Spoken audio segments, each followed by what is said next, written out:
దుర్వాస మహర్షి తనకు లభించిన ఒక అరుదైన సుగంధ పుష్పమాలికను ఐరావతంపై వస్తున్న ఇంద్రునికి కానుకగా ఇచ్చాడట. గర్వం కదా ఇంద్రునికి. ఆ హారం విలువను గ్రహింపక ఆ హారాన్ని తన వాహనం పైకి విసిరివేశాడట.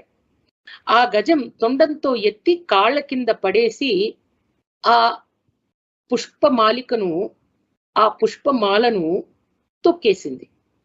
దుర్వాసుడు ఈ అలక్ష్యాన్ని సహించలేక మహాకోపంతో స్వర్గంలోని అన్ని సంపదలు సముద్రం పాలవుతాయని శపించారట. దేవతల సిరి లక్ష్మి ఆ విధంగా తొలగిపోగా లక్ష్మీదేవి నిరాశ్రయ అయ్యింది. వైభవం కోల్పోయిన దేవతలు శ్రీమన్నారాయణుని ప్రార్థించగా అమృతాది సకల సంపదలు తిరిగి లభించాలంటే క్షీరసాగర మథనం జరుపక తప్పదని సెలవిచ్చారట.